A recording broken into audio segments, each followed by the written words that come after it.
Hello বন্ধুরা, রিমা সুরের চ্যানেলে আপনাদেরকে সবাইকে জানাই সুস্বাগতম। আবার একটা নতুন রেসিপি নিয়ে চলে এলাম, নিরামিষ কুমড়ো শাকের তরকারি। চলুন রেসিপিটা শুরু করা যাক। প্রথমে আমি কুমড়ো শাকগুলোকে ছোট ছোট করে কেটে নেব।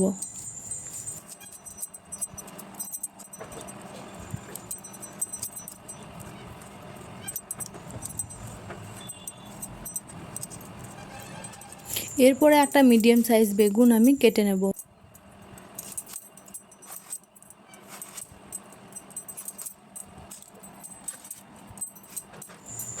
তারপরে 2 পিস আলু আমি কেটে নেব। সব কিছু কাটা হয়ে গেছে, এবার জলে ভালো করে ধুয়ে নিতে হবে।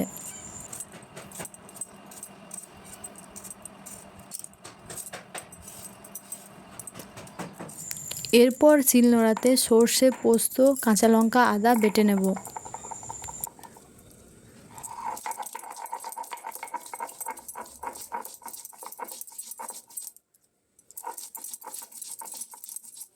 দেখুন আমার সব কিছু রেডি হয়ে গেছে।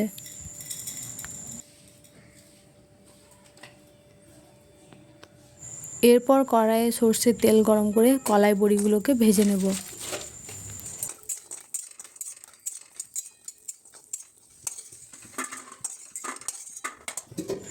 বড়িগুলো ভাজা হয়ে গেলে হেমদস্তাতে করে 2 টুকরো করে নেব। এরপর কড়াইয়ে তেল দিয়ে তেলটা গরম হয়ে যাওয়ার পর আমি ফোড়নে ব্যবহার করছি 5 ফোড়ন, একটা শুকনো লঙ্কা। এরপর আলুগুলোকে দিয়ে লাল লাল করে আলুগুলোকে ভেজে নিতে হবে। তারই মধ্যে বেগুনগুলোকে আলুর মধ্যে দিয়ে দিতে হবে। এরপর আমি কেটে রাখা কুমড়ো শাকগুলোকে দিয়ে দেব। গ্যাসের আঁচটাকে লো ফ্লেম করে ভালো করে নাড়াচাড়া করে নেব।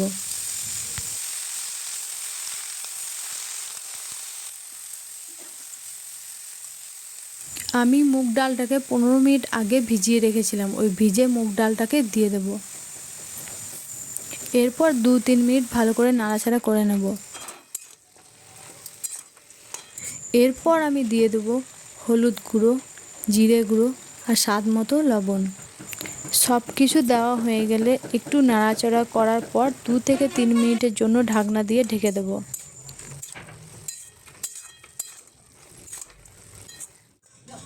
দেখুন ঢাকনা খোলার পর আমার ডালগুলো সব সেদ্ধ হয়ে গেছে। এবার পরিমাণ মতো চিনি দিয়ে দেব।